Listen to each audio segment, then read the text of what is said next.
Greetings and salutations, everyone. My name is Kiorkof, and welcome to my YouTube channel. Today, we're talking about the double hero running back draft strategy for the 2023 fantasy football season. Now, what I find to be quite interesting is that this current strategy is considered the double hero approach, when in seasons past, especially even last year, the idea of drafting two running backs within the first two selections and or the first three picks was just the norm.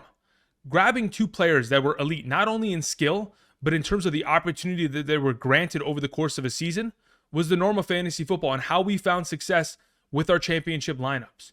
Now, going into 2023, there's been a huge prioritization in terms of selecting early wide receivers because there is risk implied with selecting a running back that may get injured, that may not hit, and may not be a top tier player within the position.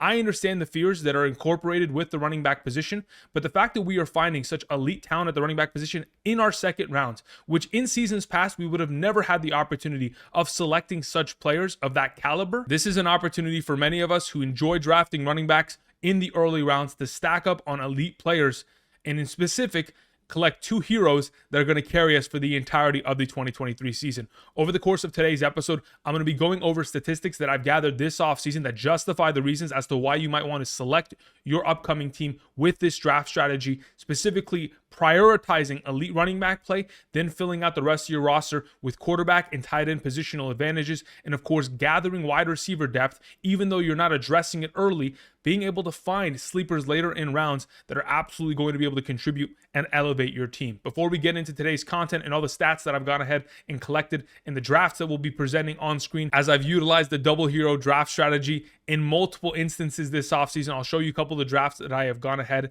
and conducted myself. Before we get into all of that content, a reminder, if you guys have not yet already, be sure to subscribe to the channel. We're making daily fantasy football content for the entirety of the 2023 season for the singular goal of trying to help you win a fantasy football championship. So if you have not yet already, help us get to our goal of 100,000 subscribers. Every subscriber counts. I appreciate the support. Additionally, for those of you who want more content outside of the channel and you're looking for my 2023 fantasy football draft guide and rankings, go down to the description of the video and click on the link that travels over to Underdog Fantasy. At this current moment in time, when you sign up using code Andrew and make a first-time deposit minimum of $10, not only are you going to get a first-time deposit match up to $100, you're additionally going to get my 2023 fantasy football draft guide and rankings. This draft guide gives you my methodology as to how I approach every single position and the statistics that I've gathered over the past decade of fantasy football that gives me the justification as to why I approach our drafts as such in 2023. Additionally, the rankings that are involved with this draft guide are by position: quarterback, running back, wide receiver, tight end, kicker, and defense by tier.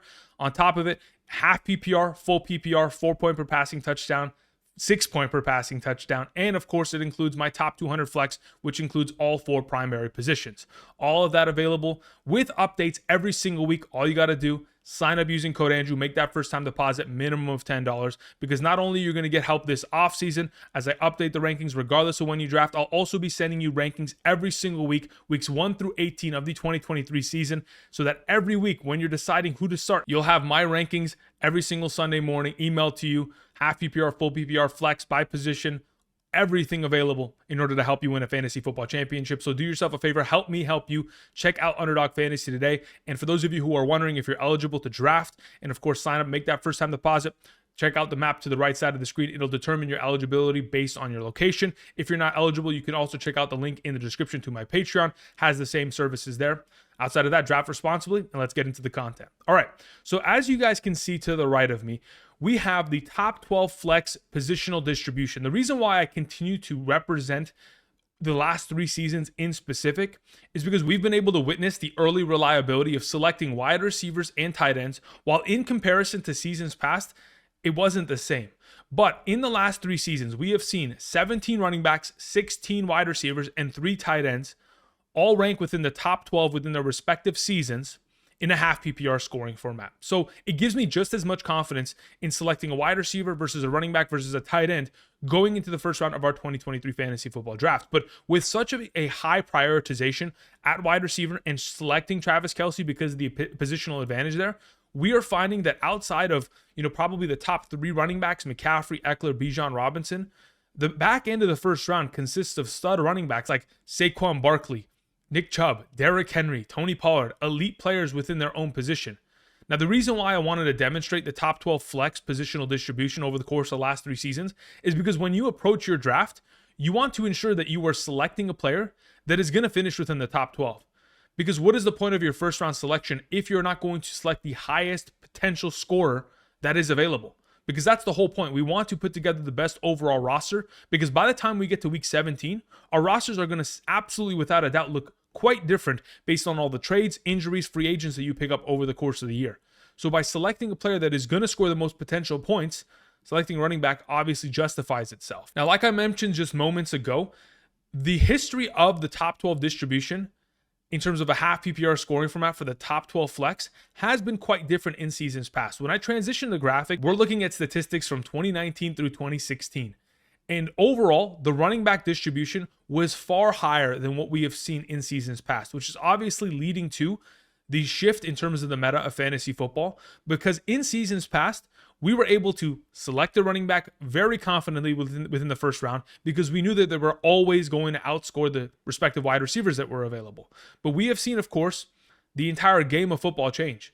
A game that was once, battled on the ground with rushing attacks that dominated the National Football League has gone to the air. And as we slowly approach there, fantasy football is starting to catch up in comparison to seasons past, where 62.5% of the top 12 flex distribution was the running back position. There was no tight ends within that top tier conversation, and wide receivers were unfortunately an afterthought in many of those instances.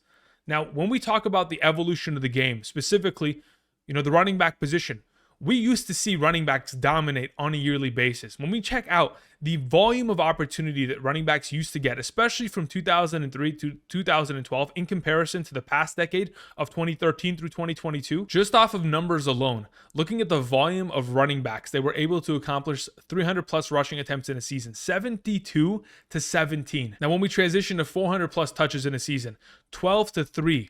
When we're talking about 300 plus touches in a season, which honestly shouldn't be a crazy number, 99 to 58. There has been a huge drop off as the entire game of fantasy football has shifted, where now the running back position is consisted of an entire backfield of 3 or 4 guys contributing.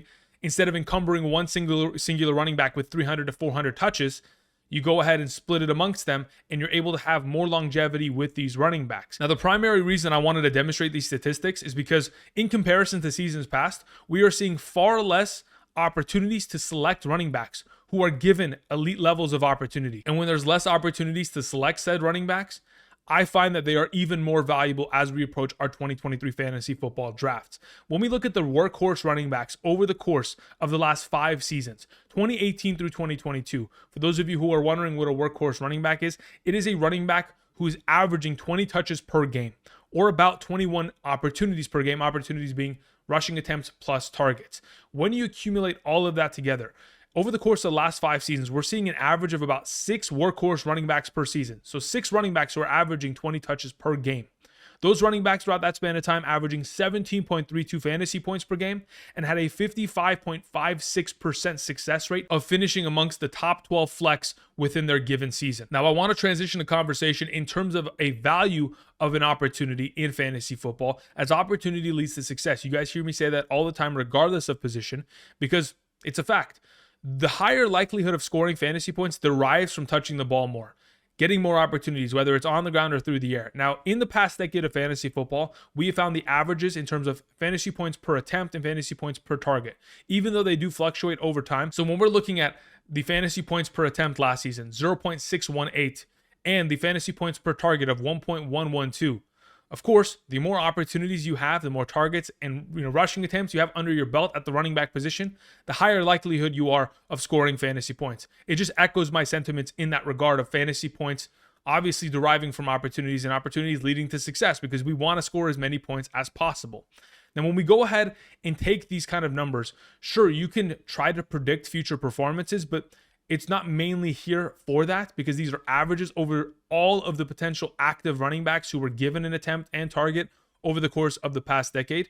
But what I specifically want to look at in terms of potential for success is the history of the running back position in terms of running backs that were given a higher volume of opportunity. The graphic currently on screen represents the 277 running backs and their performances from 2018 through 2022 that have had at least 9 opportunities per game over the course of that span of time. So I've designated it within 6 different opportunity categories: 9 to 11 opportunities, 12 to 14, 15 to 17, 18 to 20, 21 to 21, because once you get to that 21 opportunities per game, it typically leads to 20 touches per game, which is that workhorse number, and then 22 to 30. Over the course of a 17 game season, if you're able to find a running back that is in these ranges, you're going to find very good overall production.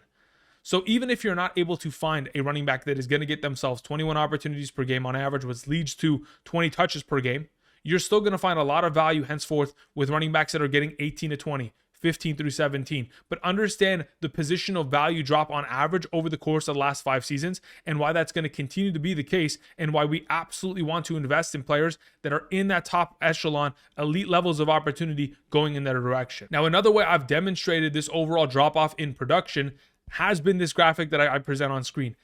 Again, in the last 3 seasons, the drop-off in production at the running back, wide receiver, and tight end position has been quite significant. I mean, this is the natural decline from the number 1 overall player on average over the course of the last 3 seasons at each position in comparison to the very last player. Now, I was only able to fit 32 players within each position, but as you can tell, the running back position's overall drop-off in production is far more significant in comparison to the wide receiver position, and yet wide receivers are coming off the board extremely quickly, which then leaves, the wide receiver position still at a pretty decent spot, considering how much depth on average the position retains over the course of, the top 32, in comparison to the running back position, which in my mind really drops off after like the top 15.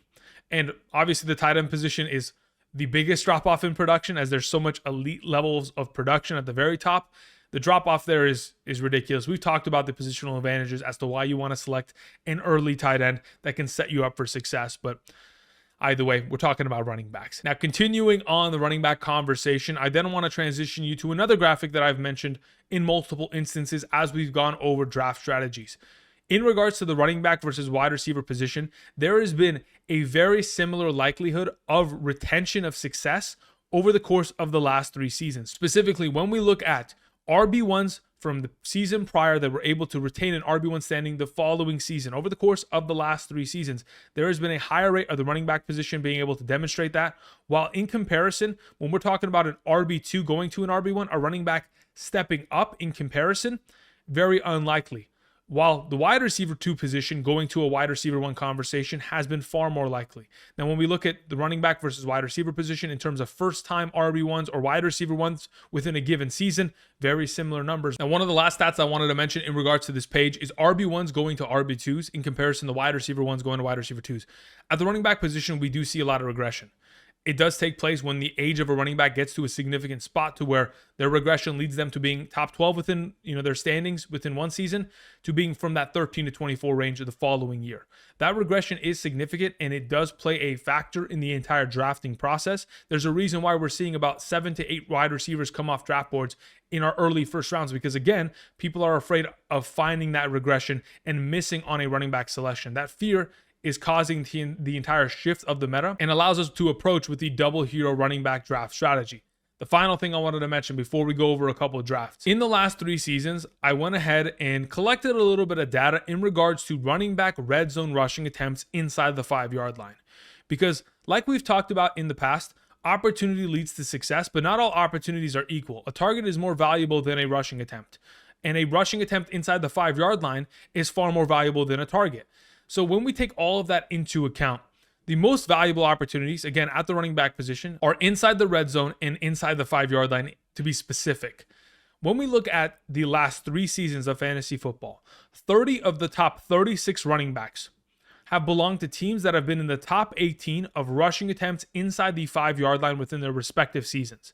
When we go ahead and demonstrate the teams that were able to accomplish this in each of the last 3 seasons, we find the Los Angeles Rams, Minnesota Vikings, Cleveland Browns, Washington Commanders, Tennessee Titans, and Indianapolis Colts. All 6 of these teams were able to be top 18 within running back rushing attempts inside the 5-yard line over the course of the last 3 seasons.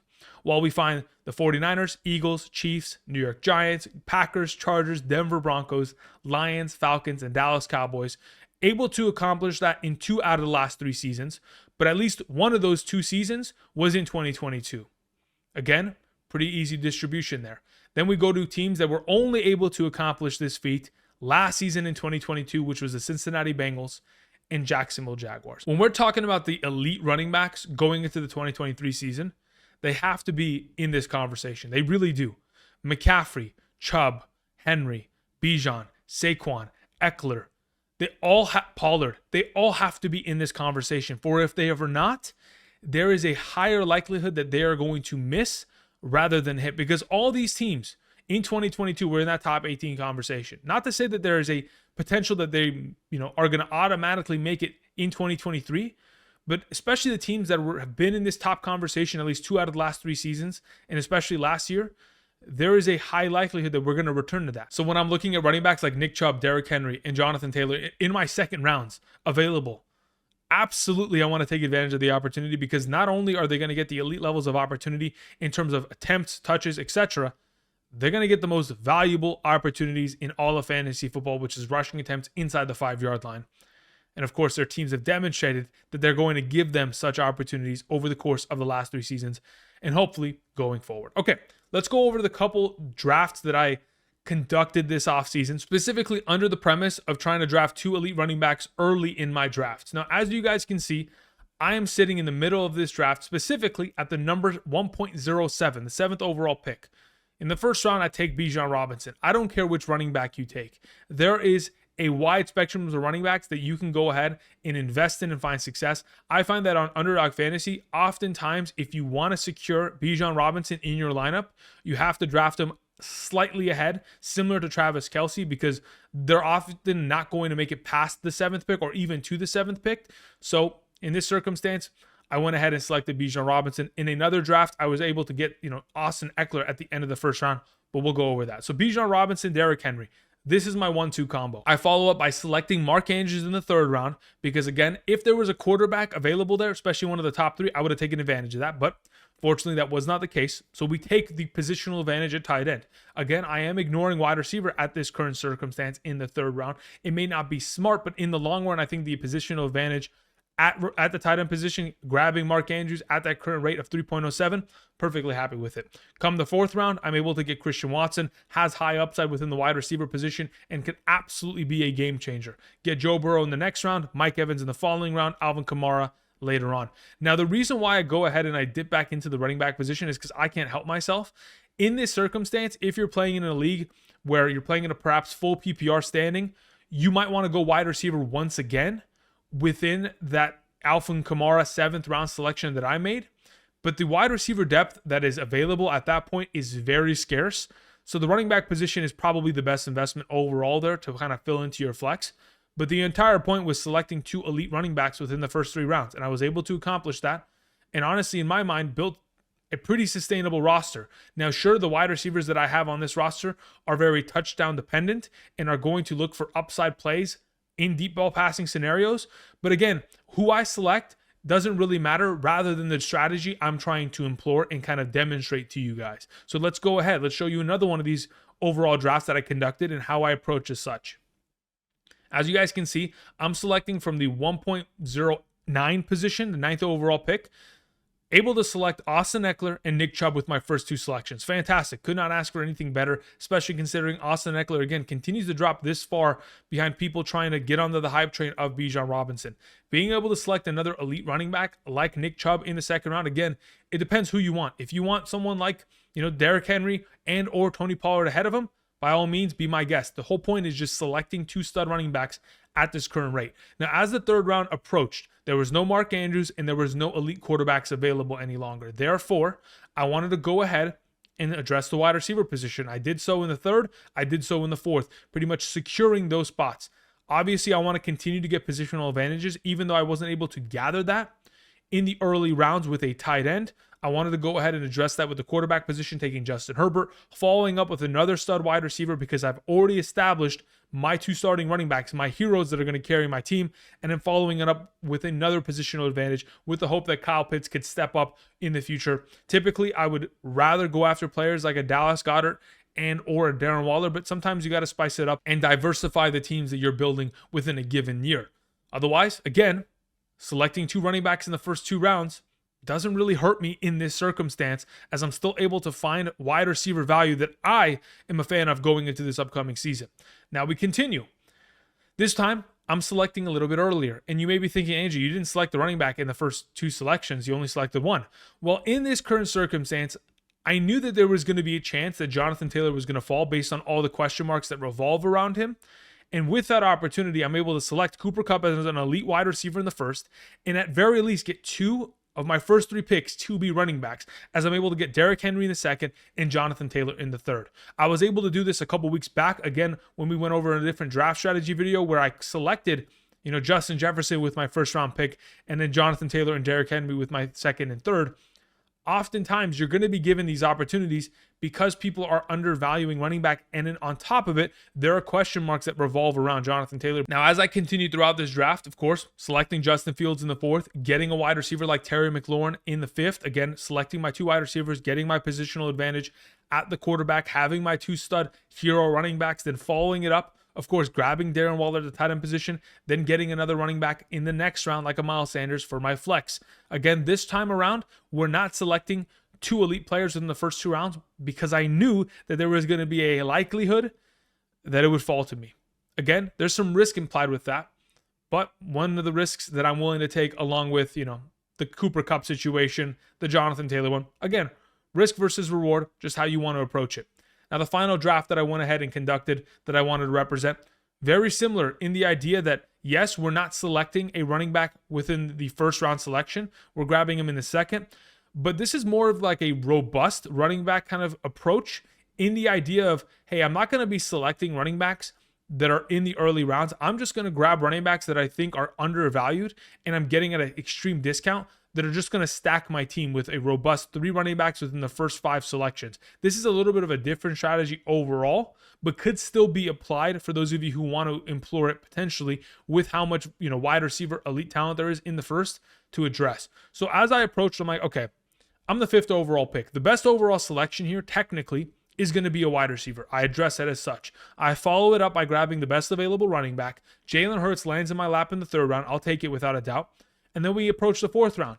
Joe Mixon's there. I believe he has the upside of a top 10 running back. Then in the following round, Najee Harris is there. I believe he has the potential of being a top 10 running back in fantasy football, if not bare base minimum, top 12.